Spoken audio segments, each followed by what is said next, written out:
Rádio Rio de Janeiro, a emissora da Fraternidade, passa a apresentar Luz na Penumbra, programa que leva ao seu coração a mensagem da doutrina espírita.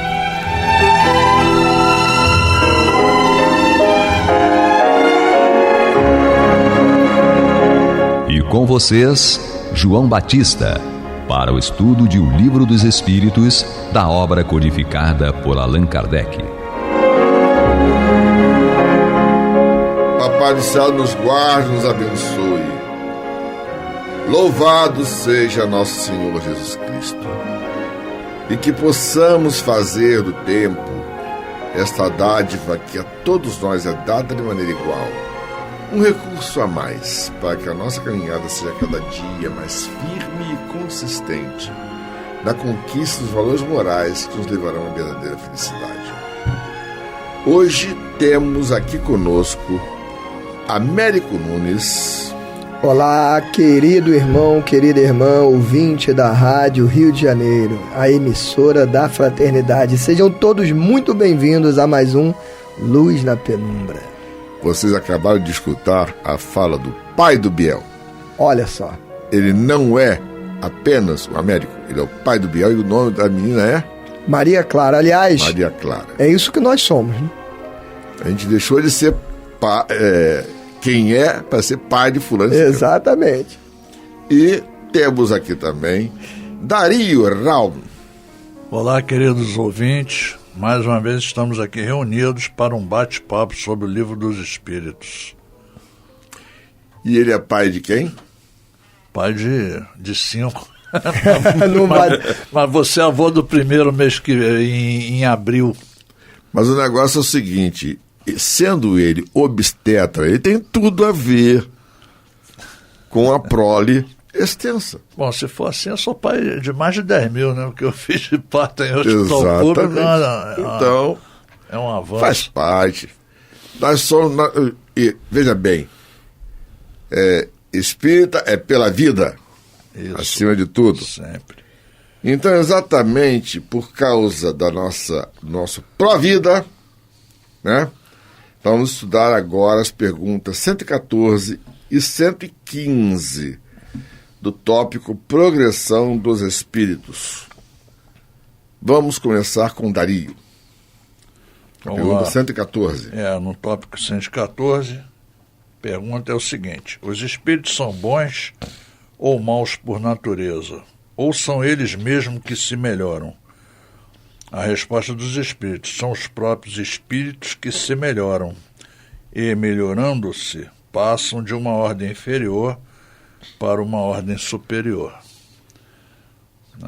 Que é o nosso caso, que um dia a gente está evoluindo em reencarnações sucessivas e vamos mudando a nossa própria ordem nessa escala espiritual que a gente tem. Temos que lembrar todos que nós somos espíritos encarnados no momento, né? E estamos também tanto em evolução quanto eles estão lá na erraticidade. Aliás, pode-se dizer que nós estamos imersos no mundo espiritual.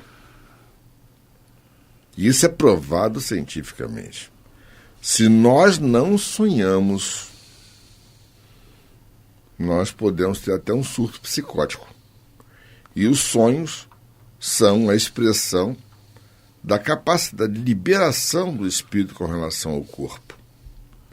Ou seja, se não passamos pelo menos um período em contato com o mundo espiritual, o nosso corpo se ressente disso. E isso está num tópico bem adiante, num capítulo chamado da emancipação da alma. Então, diversos assuntos que são tratados e que nos mostram que nós nunca estamos fora do mundo espiritual totalmente. Ou seja, a pátria espiritual é a nossa verdadeira pátria. Gostemos ou não. Um casal que esteja dormindo, isso está relatado no livro Nos Domínios da Mediunidade.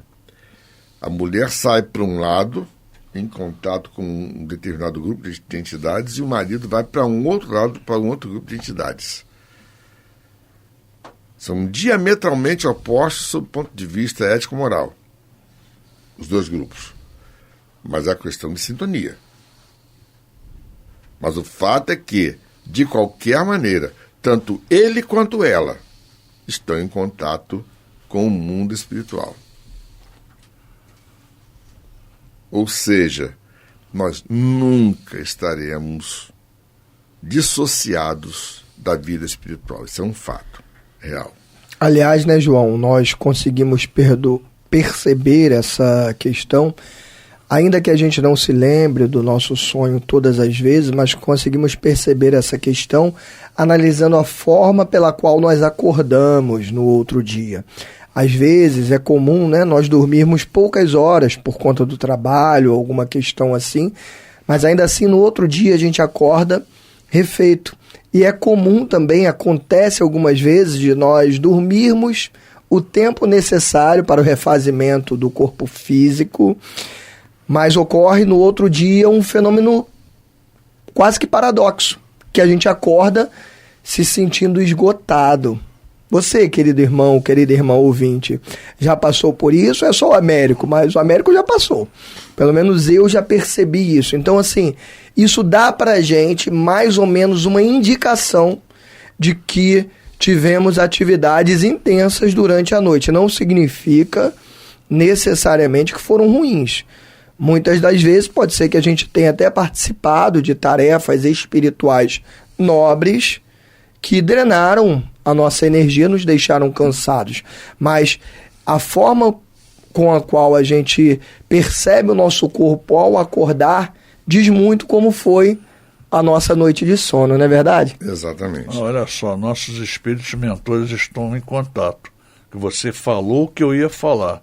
Essa semana, um dia, acho que foi terça-feira, não foi segunda não, que o pessoal, se for segunda, eu digo, que tu bebeu demais no domingo. Primeiro que eu nem bebo, né? Uhum. Mas eu cheguei na terça ou quarta no trabalho, cheguei assim com a cara meio triste, muito cansado.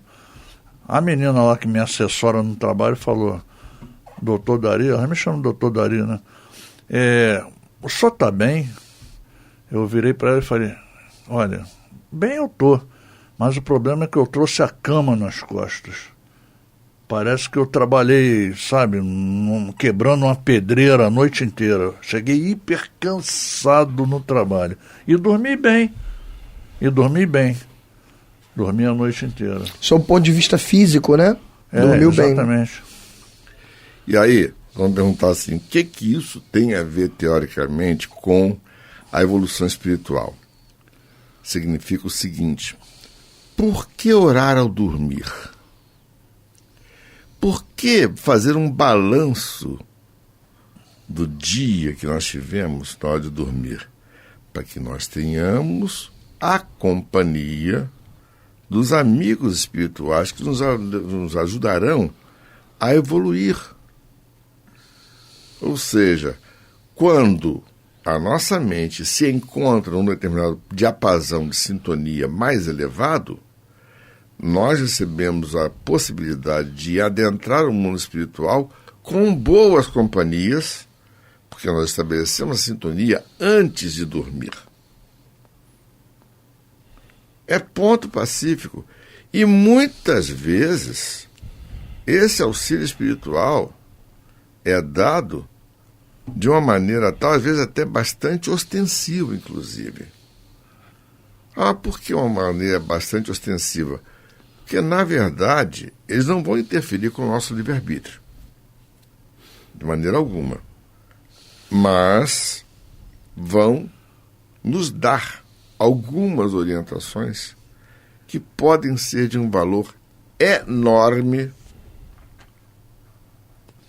talvez até não no próprio dia, mas até depois. Quando eu me lembro de ter sonhado me vendo numa poça de sangue com um tiro no abdômen, meses depois, eu sonhei 3 vezes isso, 3 meses depois, a minha filha sonhou Exatamente a mesma coisa, 3 dias antes do assalto que eu sofri. E quando eu vi a arma do sujeito na minha frente, exatamente a mesma arma que eu tinha visto no sonho. Ou seja, a espiritualidade falou assim, não é a tua hora de subir. Comporte-se. Mantenha-se com prudência. O sujeito disse, eu só quero o carro. Eu peguei a chave e entreguei para ele. Vai o carro. Não tem problema. Eu estando ainda no corpo, tenho condições de ainda trabalhar e comprar um outro. O carro tinha seguro. Então, lá se foi. Ou seja, a espiritualidade interfere na nossa vida muito mais do que nós possamos imaginar. Agora, é preciso que mantenhamos uma sintonia com aqueles que desejam a nossa evolução. Porque o trabalho da espiritualidade superior qual é? É o de obstar o progresso? Não! É o de estimular o progresso. Por isso que eles, trabalhando, evoluem e passam para uma escala superior. Não é? Então vejamos aqui a pergunta 115. Américo. Quando nós entramos, né, nessa questão da evolução do espírito, João, a gente tem que prestar muita atenção nisso e entender que isso é pra gente, né? Porque muitas das vezes a gente estuda a evolução do espírito para outros espíritos, isso é muito comum. Então cada um de nós que faça uma reflexão e olhe aqui desse nosso estudo, especificamente nesse momento que nós falamos de evolução dos espíritos, e fale o que isso aqui serve para mim. Porque a coisa mais comum do mundo é a gente ir no centro espírita, ouvir a Rádio Rio de Janeiro, né? Eu falo também em outros lugares, na TV Nova Luz, na Rede Amigo Espírita, e os irmãos sempre entram em contato e falam assim, né? Olha, isso aí fulano tinha que ter ouvido. Quando, na verdade, se nós estamos ouvindo, aquilo ali é para nós. Então, que a gente olhe cada um desses tópicos aqui e pense, ó, se está chegando para mim, se eu sintonizei nesse momento na Rádio Rio de Janeiro, eu tinha que ouvir aquilo. E a 115 diz assim, entre os espíritos, alguns foram criados bons e outros maus. Ou seja, o que o Allan Kardec quer com essa pergunta? Desde o início, Deus já escolheu pessoas para serem criadas boas e outras más. Será que foi assim? Resposta dos espíritos. Deus criou todos os espíritos simples e ignorantes, isto é, sem saber. A cada um deu uma missão, com o fim de esclarecê-los e fazê-los chegar progressivamente à perfeição, pelo conhecimento da verdade, para aproximá-los de si. Para eles, a felicidade eterna e sem mescla consiste nesta perfeição.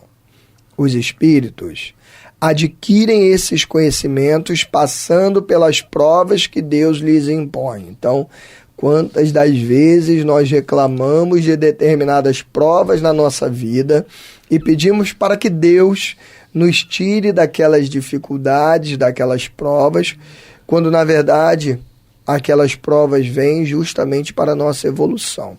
E queria lembrar que isso não é só na parte espiritual, isso é em tudo na nossa vida. Não há nenhuma conquista verdadeiramente grande em nossa vida que não advenha de provas grandes, de dificuldades, de concessões, de escolhas difíceis. Tudo que vem de bom na nossa vida e de grandioso é assim. Aquela pessoa que escolhe, por exemplo, eu quero passar no vestibular. Ela precisa fazer o quê? Ela precisa abrir mão das horas de lazer, fazer escolhas difíceis, afastar-se daqueles momentos mundanos que às vezes lhe dão tanto prazer, se recolher, ficar isolado, estudar durante horas a fio. É uma dificuldade danada, precisa passar pelo momento da prova ali, né? No caso do vestibular, a pessoa precisa passar por aquele momento de extrema ansiedade, aflição.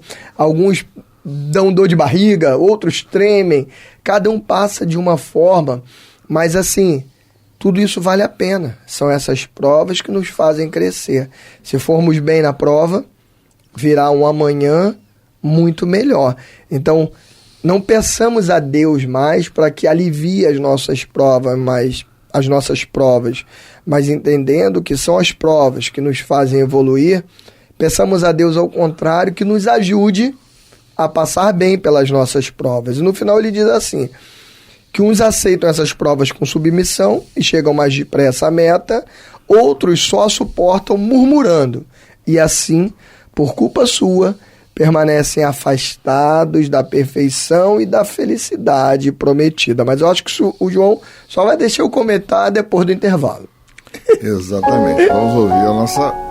Você está ouvindo pela Rádio Rio de Janeiro o programa Luz na Penumbra, com estudo de O Livro dos Espíritos, na apresentação de João Batista. Seguindo. Bom, então lemos aqui, antes do nosso intervalo, lemos aqui a pergunta número 115, né? Que fala sobre os espíritos, a criação. Será que uns foram criados bons e outros maus? Não. Deus criou todos simples e ignorantes, e de acordo com os nossos resultados nas provas da vida, né? Se nós passamos bem ou mal por essas provas da vida, nós vamos evoluindo e caminhando rumo à perfeição. Aprenderemos mais adiante, aí vai um spoiler dos próximos programas, que todos nós chegaremos à perfeição, sendo que alguns mais depressa, outros mais vagarosamente, ao passo de uma tartaruguinha, dependendo do nosso empenho em superarmos bem as nossas provas. Eu recordo aqui, eu estava falando com o João antes do programa aqui iniciar, que em alguns lugares que eu faço palestra, o pessoal me chama de Forrest Gump espírita, que eu adoro contar historinha, adoro. Acho que nos ajuda a entender melhor. Eu estou recordando aqui de uma história de um menino que estava no trabalho do seu pai, né?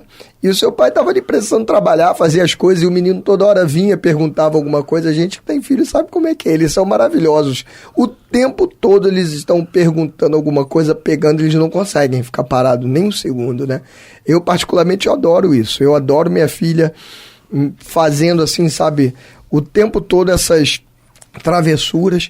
E aí o moço estava querendo trabalhar, fazer a coisa dele lá, e o filho não parava de fazer a travessura. Ele falou, vou fazer alguma coisa para esse meu filho ficar parado. Aí ele pegou uma revista em que tinha um mapa do mundo, e ele olhou, pô, meu filho não conhece o mapa do mundo, então já sei o que eu vou fazer. Vou cortar essa revista todinha e vou dar uma folha para ele ir colando e fazendo esse quebra-cabeça para que ele consiga...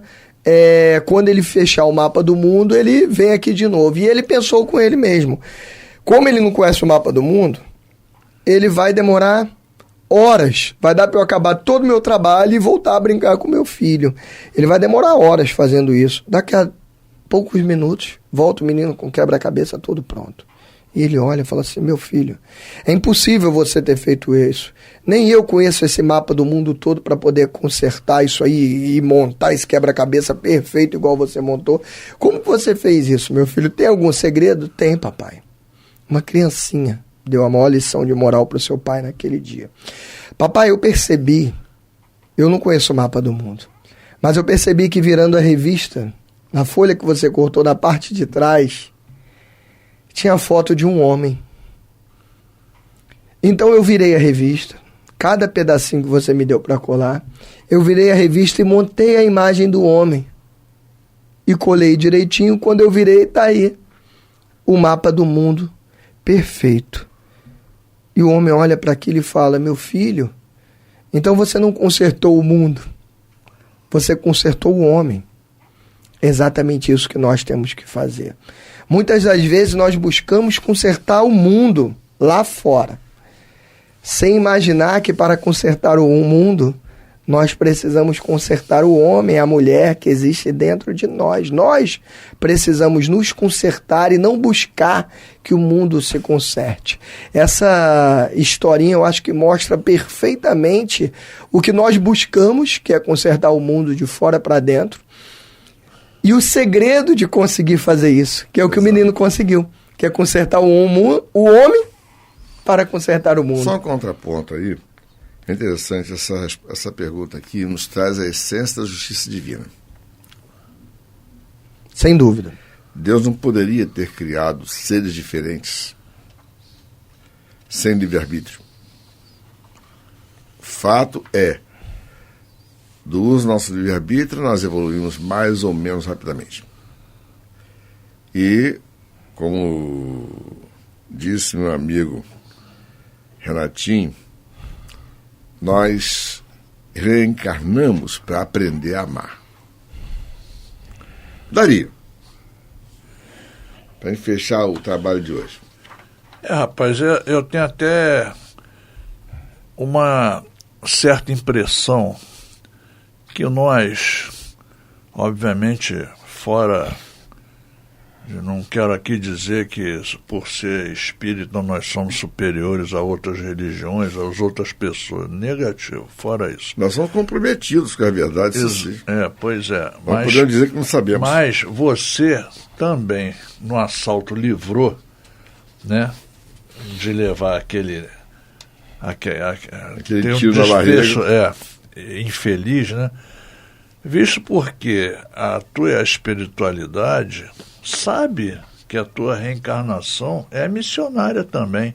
Você está aqui na rádio, nós temos uma missão de esclarecer as pessoas que não podem até acessar um centro, que estejam hospitalizadas, estejam acamadas. Isso daqui faz parte dessa evolução. Entendeu? E é uma missão que você está fazendo um esclarecimento aos ouvintes. Na verdade, nós fazemos uma interlocução. Porque, por exemplo, se a gente parar e pensar,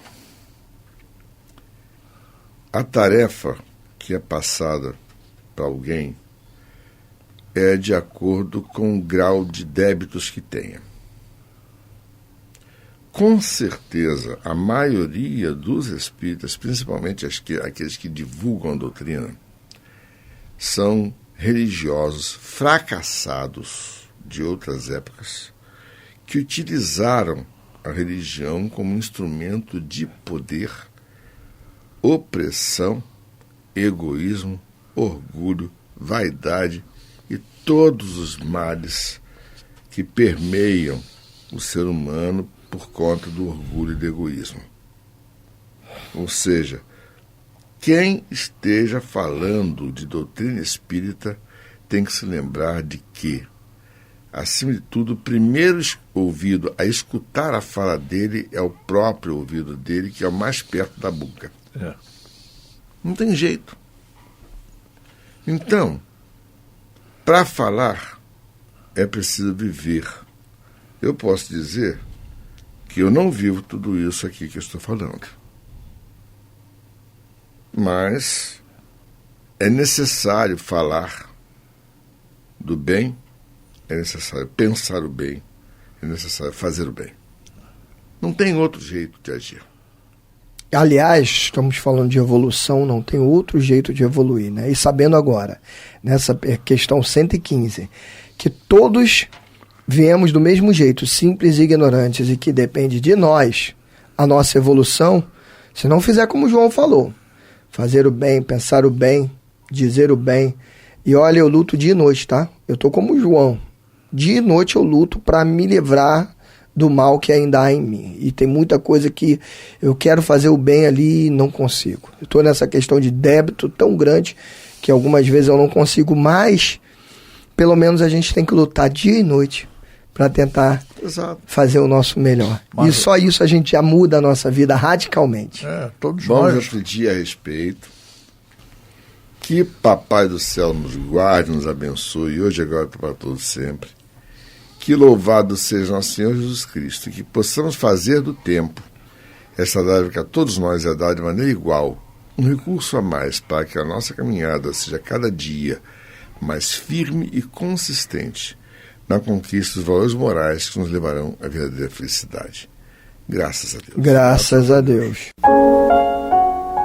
Você está ouvindo o programa Luz na Penumbra.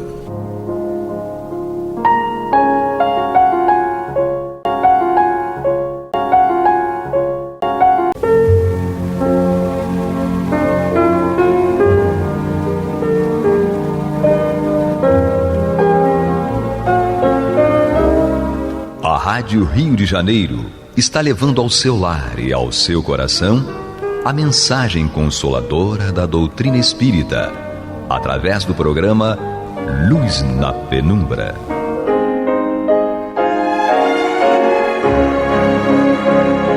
E com vocês, Antônio de Pádua Barbosa, para comentar o Evangelho segundo o Espiritismo, da obra codificada por Allan Kardec.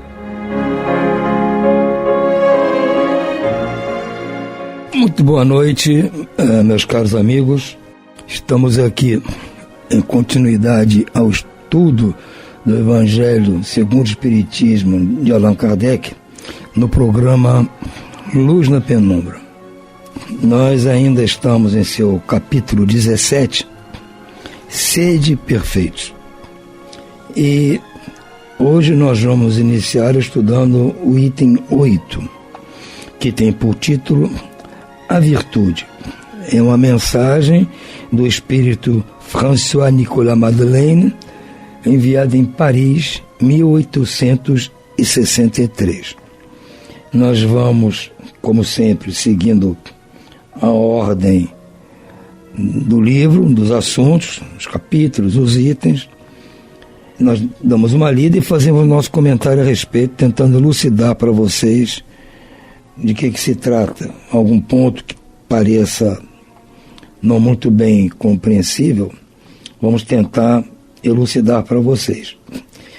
E, eventualmente, paramos no texto para proceder a esse trabalho. Então ele começa assim: a virtude, no mais alto grau, é o conjunto de todas as qualidades essenciais que constituem o homem de bem. Então, ele está se referindo, talvez, àquela mensagem que nós já estudamos aqui, do o homem de bem, né? Acho que é o item 3. Ser bom, caridoso, laborioso, sóbrio, modesto, são qualidades do homem virtuoso. Infelizmente, elas são quase sempre acompanhadas de pequenas enfermidades morais que lhes tiram o encanto e atenuam. Então ele está nos dizendo o quê? Que nós que pretendemos ser homens de bem, temos que tentar ser bons, caridosos, laboriosos, sóbrios, modestos, porque essas qualidades fazem parte desse pacote do homem virtuoso, que, como ele disse aqui, a virtude é o mais alto grau no conjunto das qualidades essenciais que constituem o homem de bem. Então, se eu me tornar um homem virtuoso, com certeza eu poderei ser considerado um homem de bem. Mas, infelizmente, elas, qualidades, são quase sempre acompanhadas de pequenas enfermidades morais, ou seja, pequenos defeitinhos que lhes tiram o encanto e muitas vezes as atenuam. Então, às vezes, com todas essas virtudes, essas qualidades, algum defeitinho que nós tenhamos, que ainda temos muitos, desvirtua um pouco essas qualidades, tiram o brilho, até diminuem, atenuam a sua intensidade. Então, você quer aqui, aquele que faz ostentação da sua virtude não é virtuoso. Ou seja, se eu ostento, começo a me exaltar minhas virtudes, eu me considero bom, me considero uma pessoa modesta e começo a alardear isso, isso não é mais uma virtude, porque visto que lhe falta a qualidade principal, a modéstia. Ou seja, eu não posso ficar me enaltecendo nas qualidades que eu acho que tenho, porque eu já estaria pecando na modéstia. E tem o vício que mais se lhe opõe. Ou seja, qual é o vício que mais se opõe à modéstia? O orgulho. Eu deixo de ser modesto, passo a ser orgulhoso. Então, mesmo lutando para ter essas qualidades, eu ainda tenho meus defeitinhos. E entre eles está a falta de modéstia ou o orgulho. A virtude verdadeiramente digna desse nome não gosta de exibir-se. Ou seja, se você tem alguma virtude, se ela é verdadeira, ela não gosta de se exibir. Não faz questão de chamar a atenção para si. Adivinham-na, Ou seja, as pessoas que notam que você tem aquela virtude. Ela, porém, se oculta na obscuridade e foge à admiração das multidões. Então, quem tem alguma virtude procura até esquecer que tem, não faz alarde, não se mostra. E as pessoas que o notam, e se notarem, comentarem, tudo bem, mas não parte da pessoa de si essa ostentação, esse alarde. São Vicente de Paulo era virtuoso. Eram virtuosos o digno cura d'Ars e muitos outros quase desconhecidos do mundo, mas conhecidos de Deus. Todos esses homens de bem ignoravam que fossem virtuosos, ou seja, eles agiam dentro das suas virtudes como homens de bem, mas eles mesmos não notavam, aquilo era natural. Deixavam-se ir ao sabor de suas santas inspirações e praticavam o bem com desinteresse completo e inteiro esquecimento de si mesmos. Então, o nosso irmão, o François Nicolas Madeleine, está aqui nos dando uma bela descrição do que sejam as virtudes. E dizendo que elas, em certo ponto, provocam em nós aqueles sentimentos que ainda temos lá dentro de uns pequenos defeitos. Dentre eles, o principal é o orgulho, a vaidade, a exibição, chamar atenção para si. Temos ainda isso. Sem motivo. E mesmo com motivo, não deve ser feito isso. É a virtude assim compreendida e praticada que vos convido. Ou seja, para essa virtude bem compreendida e bem praticada é que ele está nos convidando. Meus filhos, é a essa virtude verdadeiramente cristã e verdadeiramente espírita que vos incito a consagrar-vos. Afastai, porém, de vossos corações tudo o que seja orgulho, vaidade, amor próprio, que sempre tiram o encanto das mais belas qualidades. É um alerta muito importante para nós. Se nós já percebemos que estamos no caminho correto de adquirir algumas virtudes, nos tornarmos homens de bem, tudo bem. Vamos lutar para que isso não provoque em nós orgulho e vaidade. Nós temos que lutar para essas virtudes agirem em nós instintivamente, dentro do nosso coração, e vamos tocando o barco. Não imiteis o homem que se apresenta como modelo e faz alarde, ele próprio, das suas qualidades a todos os ouvidos complacentes. Então, diz para a gente não seguir essas pessoas que fazem alarde, elas próprias, das suas qualidades a todos aqueles que querem ouvir complacentemente. As pessoas ficam se enaltecendo, porque eu faço isso, eu faço aquilo, eu sou assim, eu sou assado. Isso não contribui para adquirir virtudes, ao contrário, dificulta que essas virtudes se enraizem em nós. A virtude que assim se ostenta esconde muitas vezes uma porção de pequenas torpezas e odiosas covardias. Então aí é mais grave, porque além dessa virtude ostentada, não ser bom, porque excita o nosso orgulho, nossa vaidade, ela muitas vezes esconde uma porção de pequenas torpezas ou vilanias e odiosas covardias. Ou seja, isso seria muito mais grave, porque aquela pretensa virtude nossa está escondendo aquele vício que é contrário àquela própria virtude. Aquela história que eu falei, da falsa modéstia. Eu tenho a virtude da modéstia, eu sou uma pessoa muito modesta e tal. No fundo, não é só o alarde que você está fazendo. Você está escondendo, tentando esconder que no fundo você é um orgulhoso, um soberbo, e fica chamando a atenção para uma pretensa humildade que você não tem. Assim, outras virtudes, eu sou uma pessoa muito boa, eu pratico a caridade, eu ajudo A, B, C, e fica alardeando. No fundo, ao contrário, você está fazendo aquilo com algum outro interesse subjacente que está escondido, e você quer esconder isso mostrando que você é bom quando você não é. E seria muito mais grave, porque você está fazendo isso de caso pensado. Então, ele está indo fundo aqui, nesse chamamento à nossa atenção. Em princípio, o homem que se enaltece, que ergue uma estátua à sua própria virtude, anula, por esse simples fato, todo o mérito efetivo que possa ter. Entretanto, que direi daquele cujo único valor consiste em parecer o que não é? Então, ele está dizendo isso. O homem que se enaltece, em princípio, ele que ergue uma estátua à sua própria virtude, ele, em princípio, anula, por esse simples fato de se enaltecer, de erguer uma estátua para si próprio, todo o mérito que aquela pertença à virtude pode trazer. Ele pode estar fazendo uma coisa boa, está tentando agir como homem de bem, mas tudo isso que seria bom para ele deixa de ser, não é contabilizado em favor dele, porque esse outro lado esconde isso. E isso é um fato nosso, nós ainda somos assim. Por isso que ele está chamando a nossa atenção. Porque nós, quando já chegamos a um ponto de lutar para sermos virtuosos, lutar para sermos homens de bem, não significa que automaticamente passamos a ser virtuosos, passamos a ser homens de bem. Nós estamos tentando deixar de praticar o orgulho, vamos dizer, para praticar a humildade, mas isso não é instantâneo. A partir de hoje eu sou humilde.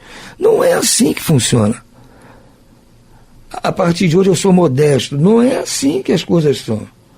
A partir de hoje eu sou laborioso. Não é. A gente vai deixando de ter aqueles vícios, pouco a pouco adquirindo essas virtudes, essas qualidades. Mas há aquela fase em que nós estamos naquela zona meio conturbada, aquela zona de penumbra. Por isso que o programa está trazendo uma luz à penumbra, a luz à nossa penumbra, porque nós nos consideramos pessoas na penumbra.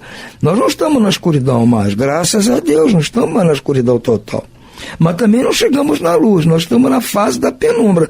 Então, qual é a ideia do programa? É trazer luz a essa penumbra na qual nós estamos metidos.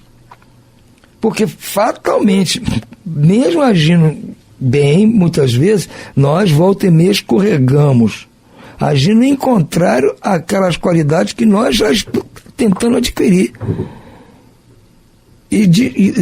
Vamos botar tudo a perder. Então, o alerta que ele nos traz aqui é extremamente importante para nos ajudar nesta luta, porque nós vamos ficar mais atentos. Vamos passar a prestar mais atenção nas coisas. Na hora que nós agimos rispidamente com alguém, não vamos lembrar, puxa, mas eu estou tentando ser bom, eu estou tentando ser gentil, estou tentando deixar para lá alguma coisa que alguém fez comigo. Como é que agora, de repente, eu dou um passa fora, não chega para lá, às vezes até ofendo? A gente vai cair na nossa cabeça isso, opa, peraí, não dá. Aí na próxima vez a gente vai se esforçar para não fazer de novo. É assim que funciona.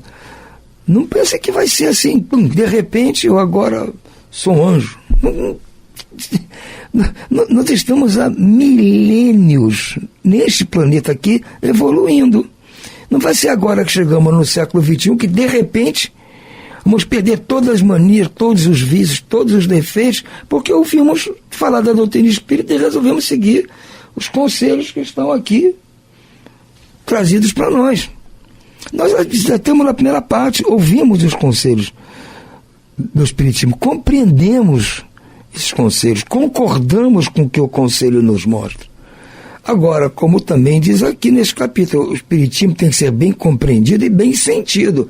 A parte do sentido, a parte do sentimento com relação a isso que nós aprendemos, é um processo trabalhoso. Luta, porque só vai ter sucesso se trabalhar, mas isso não vai cair do céu para nós. Nós temos que trabalhar em nós. Nosso trabalho é esse, é nossa reforma íntima, é nossa mudança, nossa transformação moral. Nós estamos transformando a nossa moral com o que nós aprendemos aqui, está aqui no Bom Espírita. Reconhece o verdadeiro espírita pela sua transformação moral. Ou seja, esse conhecimento está nos trazendo subsídios para a nossa transformação moral. E nós compreendemos isso. Bom, tudo bem, está certo, não discuto, está certo. Agora vem a segunda parte. É aquele que assim, faz esforços para domar suas más inclinações. Ou seja, depois que eu me transformei moralmente, eu já aceitei uma nova moral, aquela moral antiga está fora, eu tenho que pôr em prática essa moral nova. E como é que eu vou pôr em prática? Da noite para o dia? Não. Eu vou me esforçar para pôr em prática esta moral. Ou seja, lutando contra as más inclinações que eu trago. Não é porque eu entendi a primeira parte, que eu já sou um verdadeiro espírita, fazer ainda a segunda parte, que é o esforço que eu vou fazer para domar as minhas más inclinações. É o que ele está dizendo aqui.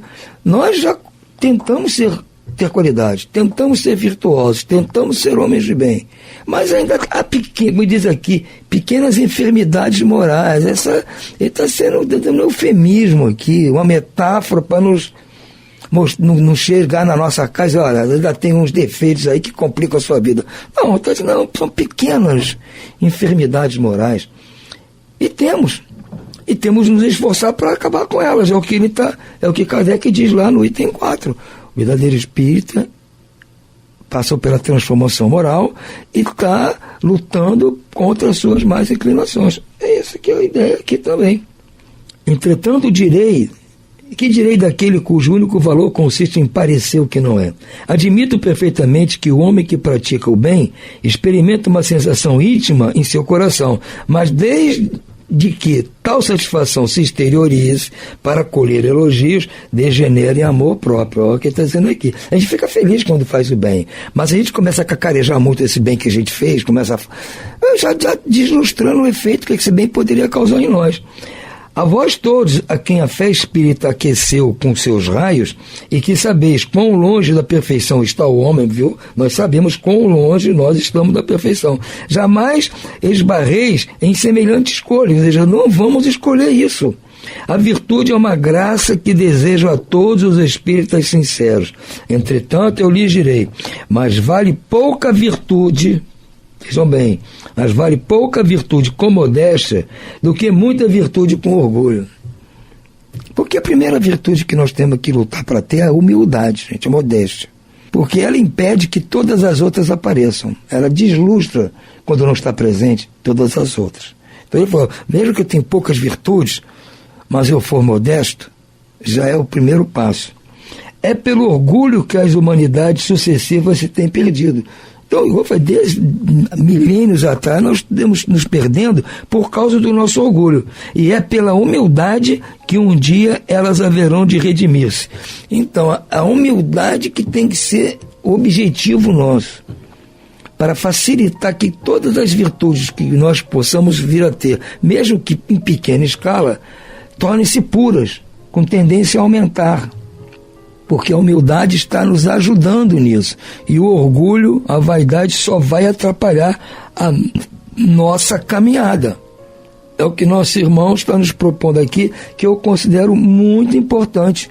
Vale a pena nós refletirmos sobre isso, fazermos uma análise íntima e ver toda hora que a gente escorregar na casca de banana do orgulho, da vaidade, da falta de modéstia, nós lembramos disso aqui. Não, peraí, eu tenho que lutar contra isso e buscar as virtudes e que elas fiquem consolidadas no meu coração. Bom, meus irmãos, por hoje nós vamos terminando aqui. Desejo a vocês muito boa noite e muita paz.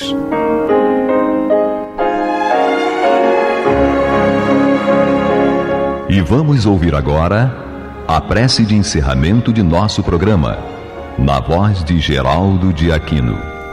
Jesus, dá-nos coragem para a luta, piedade para os insultos e misericórdia para as injustiças e ingratidões.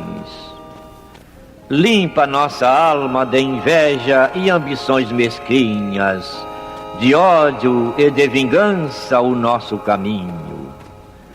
E que dentro em pouco, ao recolher-nos de novo ao calor do nosso leito, para que o sono nos dê a paz e o esquecimento das tristezas humanas, possamos sentir, Senhor, no mais íntimo de nosso ser, a doçura indefinível do Teu amor e a grandeza incomparável da Tua divina presença.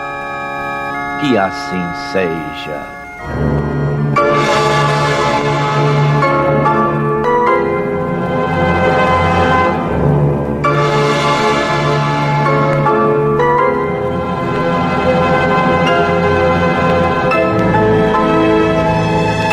acabamos de apresentar o programa Luz na Penumbra, que voltará a ser apresentado amanhã às 21 horas nesta emissora.